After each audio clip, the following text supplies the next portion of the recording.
Are you ready to see the Chiefs back on the field? Welcome to Locked On Chiefs, and we have a pregame setup for you that is going to require a lot of information that we're going to give you here. It's walking wounded that we have to talk about in the first section. That's no joke. Then how are they going to tackle some of their obstacles and who's going to be the best matchup? And then we will tell you exactly what we expect to happen. Welcome to Locked On Chiefs.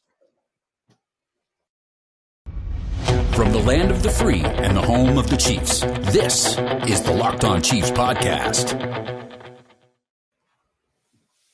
About all the walking wounded is right. Good grief. I'd say at least they're walking. That's all I can be happy about. Whew. And they still haven't made a move with Jody Fortson, which I guess shouldn't shock me, but obviously he's not playing the rest of the season, so they're going to make that move at some point. I wonder what they're going to do for it. And Whitney Merciless is out because he signed with the Packers, so not sure where they're going to go with that. I would love to see them make a trade, but they have no cap space. So here we are. Yeah, I mean, and Jody's already had surgery, according to Andy Reid today, folks. Thanks for making us your first listen today. Go check out another Locked On podcast, maybe the Draft Show if you like that.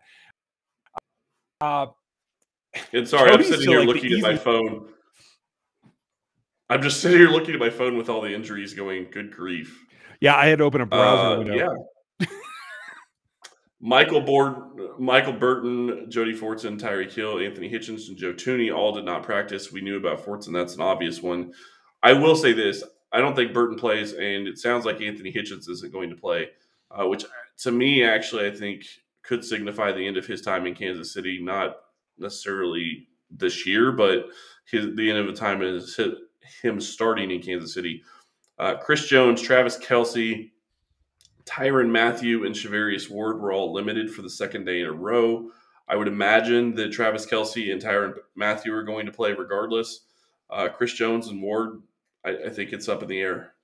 And I will say I think Tyreek Hill plays and Joe Thuney is going to play. I don't think that there's any real reason for them to worry about Thuney not practicing with a broken hand. Tyreek Hill with a quad. I think they're just trying to keep him fresh for the game, so I expect him to play. Jerron Reed was a full participant in practice after being limited yesterday with a back injury. Trey Smith also back to full practice with an ankle injury. I'm very thankful about that. Mm-hmm. And then Blake Bell with a back injury, full practice. Orlando Brown, full practice. Chris Lamons, Colin Saunders, and L'Jarius Sneed, all full practices. So, it looks bad if you're looking at the number of players on the injury report, but I think you can safely say that Burton and Hitchens are probably the guys that you can pretty much guarantee aren't going to be out there that we know about right now. And I would imagine Chris Jones and Ward are 50-50. I think they're going to end up being questionable. I think questionable is probably in their future as well. I have a tendency to think that Chris Jones is going to play. It feels like he could have played last week. Maybe they held him out for this game against Derrick Henry. I think it's a bigger loss than most people think about Michael Burton because the special teams work. And you saw some niftiness from the Titans last week in their little tried to be a backward pass, didn't quite pull that off. But special teams is going to be, I think, an X factor here. You never know what Mike Vrabel is going to do. Yeah, it's true. And he is one of those coaches you have to worry about and be very cognizant of what is going on in the game because he knows the game inside and out. It's going to be interesting because Burton has been somebody that they've been using on special teams. With a pec injury, I can't imagine he plays just because you don't want to take a risk of losing him for the season if he plays too soon, because that would definitely be something that could happen in his role. Mm-hmm. If Travis Kelce plays, they'll have 3 tight ends because it sounds like Blake Bell is going to return this week, which is definitely going to be needed, especially if Burton is out. I've heard rumors that Chris Jones is moving back to defensive tackle. I wonder if that's going to end up being a thing. It might be a thing. Rumors are rumors until they happen on the field, so we can worry about it. But it does sound like Mike Remmers has replaced Lucas Niang as the starting right tackle, at least for the immediate future. It does. That seems to be a little bit more permanent thing, kind of like the Hitchens deal. He was in a sling. I'm kind of waiting for them to end up going to IR. And one other question about it, I haven't heard a peep, at least I haven't, about Kyle Long.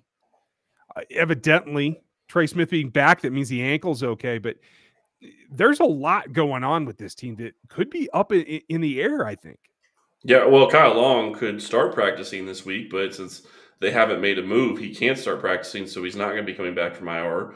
Who knows when that's going to be? They have a couple more weeks to where they could essentially start him practicing, and then he has 3 weeks to practice before he has to come back.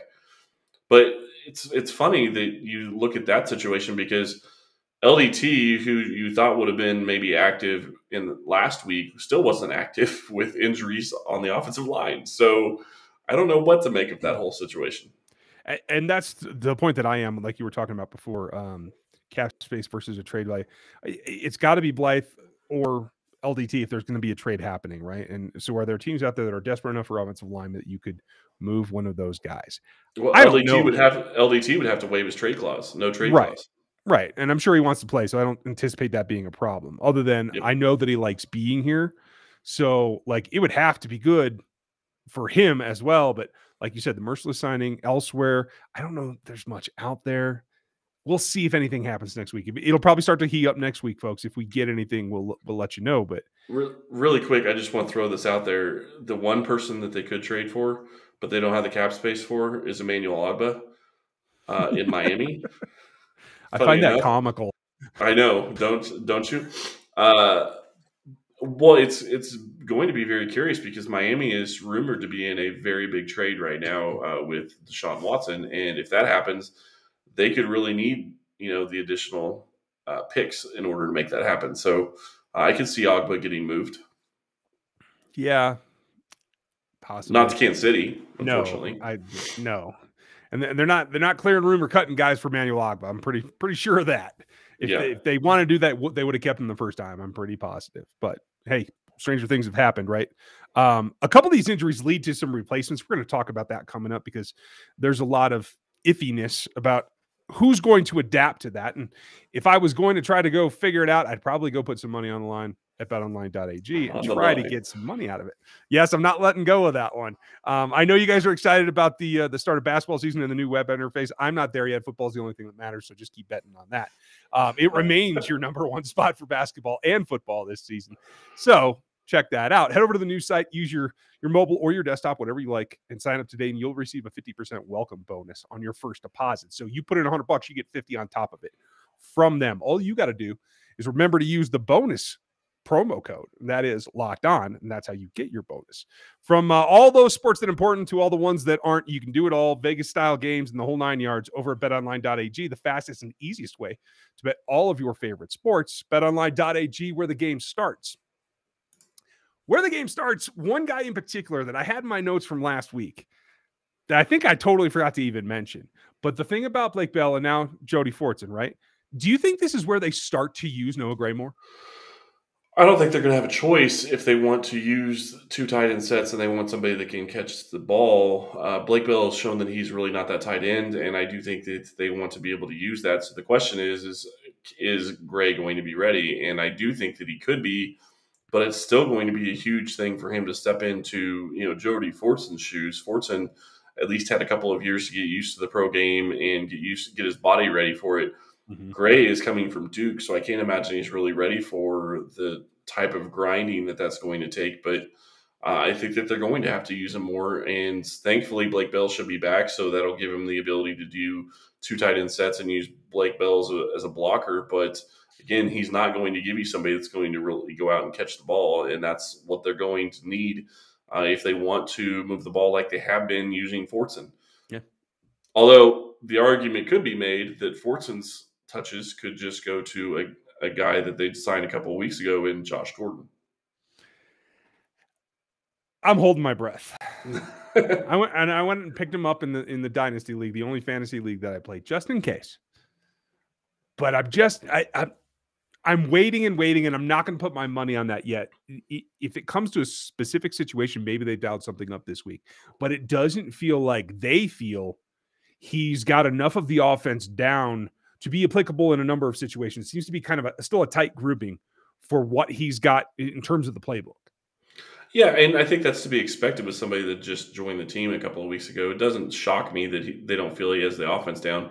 The thing that I like about it is that he gives you the ability to put him in for specific types of plays. It doesn't have to be a whole series. It just has to be, maybe he has, 3 or 4 goal line plays or, inside the 20 type plays. That's plenty at that point. Agreed. Now, on the flip side, there's injuries in Tennessee as well, and that's going to affect who plays where. And people have been tweeting at me for the last 2 days about how Julio's not going to play. Julio practiced today, folks, so I'm not sure what everybody's so concerned about. The guy who hasn't been practicing to this point is A.J. Brown. Yep. And I know he was iffy before that last game of theirs, but I thought he ended up looking good, and it is like deemed illness rather than a specific injury.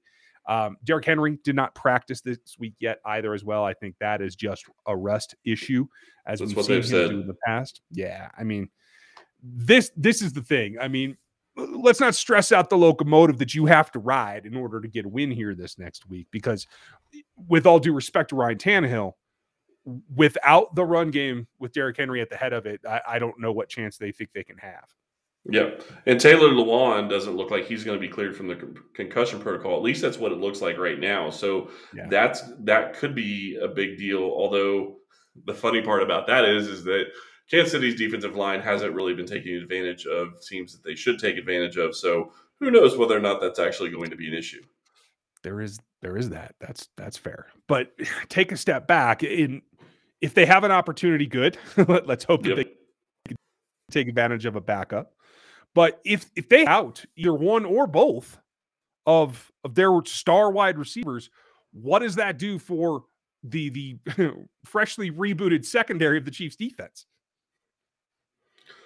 I think it helps, obviously, but the question is, to me, is it going to really matter? Because if you want to beat Tennessee, you got to get out to an early lead. And I'm talking 2 scores, maybe even 3 before they're going to shut down the run game, unless you're late in the game. So at that point, that's when it's really going to matter is, can you get up early? Can you get Derrick Henry stopped early? Because if you can't, then you're going to be in a situation where he's just going to run on you all game. And he gets stronger in the fourth quarter, and this defense isn't going to be able to stand up to that, especially when you're going to be missing a guy in Anthony Hitchens, who a lot of people want to talk about being slow to get to the ball, and I get that, and I'm not going to argue that. But he is he is kind of a sure tackler for the most part. So, I think that's something that you're going to have to wonder how that's going to play out as well. Yeah. And despite where we've gone so far, folks, the injuries are the overriding keys to this game. But there's one more key for me that I do want to mention. We'll get to matchups in the next segment.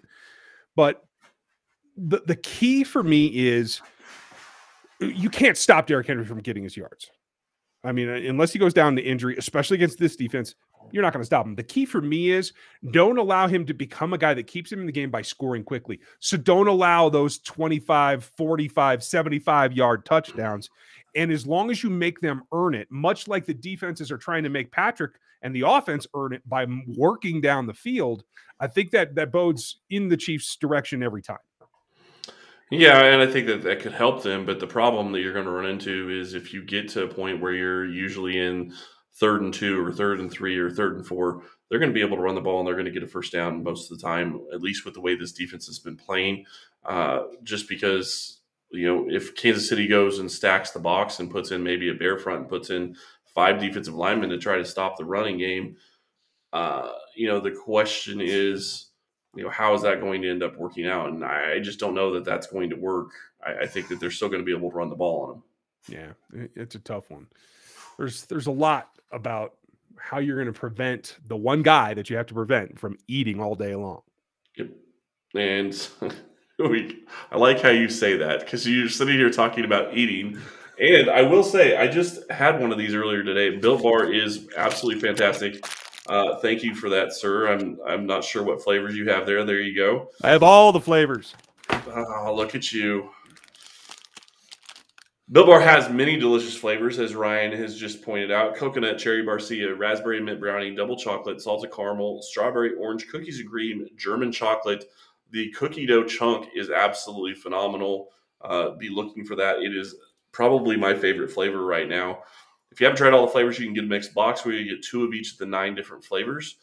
Built Bar flavors are the best tasting, but they are also healthy too. 17 to 18 grams of protein, calories ranging from 130 to 180 calories, only 4 to 5 grams of sugar, and 4 to 5 grams of net carbs. Amazing flavors, all tasty and all healthy. Go to Built.com and use promo code LOCKED15 and you'll get 15% off your order. Use promo code LOCKED15 for 15% off at Built.com. Yeah, buddy. I just ordered 3 boxes of those cookie dough chunks, and eventually my children will let me have some of them. Do you order 3 boxes of the cookie dough chunk? Yeah. I just looked. I couldn't find it today. Oh, yeah. Because I used that promo code LOCK15 as soon as I possibly could when they came back out because they sold out the first time. Yeah. You guys don't want to miss those. That's pretty good stuff. They're delicious. Matchups. I mean, these are the things that could turn this game. And we will give you our predictions as well, folks. But do you want to go first or you want me to start it off? Go right ahead. Okay, Hitch is out. He's not going to play. I know people are like, oh, maybe he still could. He's in a sling. It's not happening. So this comes down to me for Willie Gay filling gaps, period. Will Spags blitz him? I'm not certain. I hope that they do. But it comes down to, do you have Willie Gay able to run a chase? Because I think he's the only one of this linebacker group that can keep up, especially if Henry hits the edge and can actually turn it. This is going to be a huge game for Willie Gay Jr., in my opinion. No, it should be a huge game for him, and I hope really that they use the right guy as their middle linebacker, and the middle linebacker needs to be Nick Bolton. Yeah. You need to play him in this position. That is what you drafted him to be, is to be Anthony Hitchens' replacement. And I get why you didn't last week because you had the green dot on Neiman. You got to have it on Bolton. You got to give him the opportunity, and you got to give him that chance. This is where we find out if that was a good draft pick or not, because he is meant to play that type of position. If he can play downhill and he can get after things and get in the right holes, that's definitely going to help this defense. For me, I start looking at matchups, and obviously, we're talking about Derrick Henry. We're talking about the defensive line. Is Derek Nottie and Jerron Reed and Tershawn Morton and Colin Saunders, are they all showing up this week? If they show up and they have a big game, that will go a long way to Kansas City having a chance to win this game. And I know it's not just a one-on-one thing, but really it's the defensive tackles that are going to make or break this Chiefs defense in a lot of ways, because, yes, the defensive ends have to play contain and Henry can go to the outside at times. But if you can stop his runs down the middle of the defense, that gives you the opportunity to have your linebackers fill, your linebackers to make the hit. And that's going to save them and save the safeties and the corners from having to make tackles on Derrick Henry. Yeah, you're absolutely right. For me, the next important one is good for Mike Remmers for getting some reps in. He's got to be better than he was last week. Orlando has a bit of a groin pull. It looks like he was limited in practice yesterday, but he stepped up again today, it looked like, if I read the report right. Either that or he was full on both. Either way. He was full on both. Well, something is, at least he's on the injury report, so something's going on with him. He's got to be ready as well, because it's not pass rush that really scares you in terms of its flashability. This isn't Von Miller in his prime coming off the edge, but I thought that they got good reps from both of their outside guys. In particular, I think the guy that got the most, the most flash was not Bud Dupree. I don't know why people keep bringing him up to me. It's Harold Landry, because I think he's an all-around edge rusher. But funnily enough, he's not the guy. He did end up with 2 sacks. The most sacks from that last game. But it was Danico Autry that actually got more pressure. And so that's what I'm a little bit concerned about. I think they're going to rotate. I think they're going to try to see who they can take advantage of more. And both those tackles have to be right this game in order to protect Patrick. And I can't disagree with that. The one thing I will say, and I think this actually works into Kansas City's advantage in that regard, is that they have to play in the short passing game, because I think that the Tennessee Titans are still going to have 2 safeties back. I think that that's going to be how they're going to try to defend this team. And if that's the way it is, then Kansas City's going to be getting the ball out quick, and that's going to help the tackles as well. So I do think that that's a key. The question is does Kansas City take a chance going down the field? Because I don't think – in most games this year, they haven't gotten near as many opportunities as that they would like. When I start looking at this game, my big question is who's going to be the X factor on offense? And I know people maybe don't like, who's the X factor. To me, it has to be somebody that isn't named Tyreek Hill or Travis Kelce. Those 2 guys are going to come in and they're going to get their touches and they're going to be effective, I believe, in this game, especially considering the injuries to the corners for Tennessee. I think that is going to help out Hill. But somebody needs to step up, or multiple people need to step up in McCole Hardman, Josh Gordon. Darrell Williams needs to run the ball well when he gets the opportunity. Maybe Jerick McKinnon gets out there to catch a couple of passes.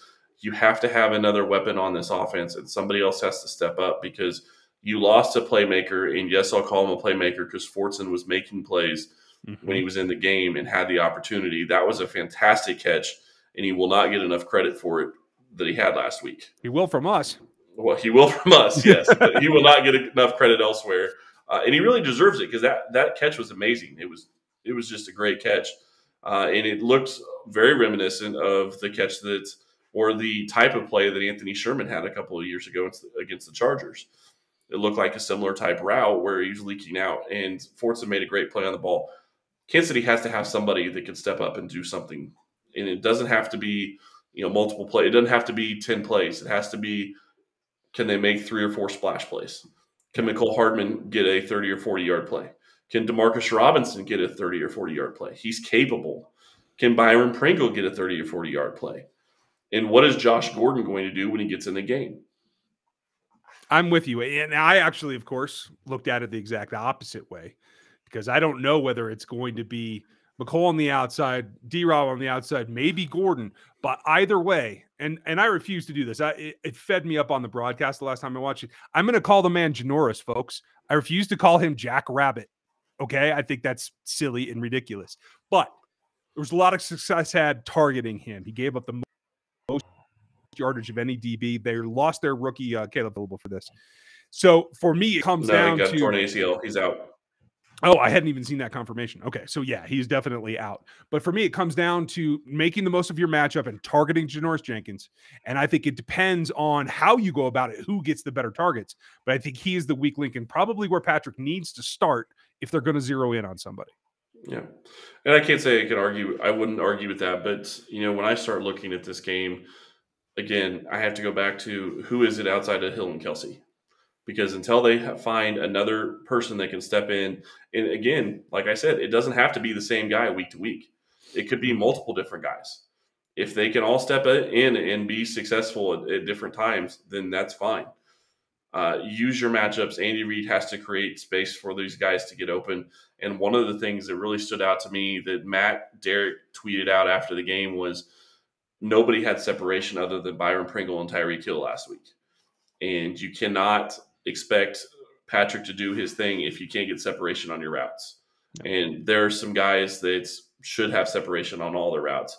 Mecole Hardman should be able to create separation on all of his routes because of his speed if he can hit the routes right and get in and out of his breaks right. Yeah. So you got to do that. It's the small things that are going to win games, especially in games like this. You're absolutely right. And I look for him to run more of those deep overs. One guy to watch on the Titans defense, a guy that will be in that vicinity out there if they are running the deep overs with Mecole, is a guy that I wish was on this roster. I wanted him in the draft, but just keep an eye out because Elijah Molden, their slot corner / safety now, is a guy to keep an eye on. He's a great player, but the one thing that he has a weakness for is deep speed, and so I think Mecole might have a matchup there. So that brings us to predictions. I can't remember who went first last time I was here. Yeah, I don't remember who went last time. I will say I think Kansas City wins this game. I'll go first. During the crossover episode, I said 35-31, 34. Wait, no. Yeah, I think 35-31. I do think it's going to be a high-scoring game. I think both teams could put up points. The one thing I want to point out, and that I think that needs to be very taken to heart by Chiefs fans right now, is that the Chiefs defense has stepped up in the second half the past 2 games. 7 points in 4 quarters the last 2 games, in the last 2 quarters of each game. I think, and especially against the Buffalo Bills, that's phenomenal. Obviously, the Washington football team is a whole other ballgame, but I think that this defense plays better in the second half. So when you're watching this Chiefs team get behind early, I don't necessarily think that that's something you need to worry about. You have to realize that the defense is going to adjust and they're going to figure things out. But they have to figure things out. And if they figure it out early in this game and they get a couple of stops early, then Kansas City's offense is still scoring at a phenomenal rate. As long as they hold on to the ball, they should be able to score 35 points on this Titans team, especially with the issues that they're going to have at corner. Yeah, I agree. So do you have a prediction in there? Or? Oh, I said 35-31. I think it's still going to be close. I think it's going to be a one-score game.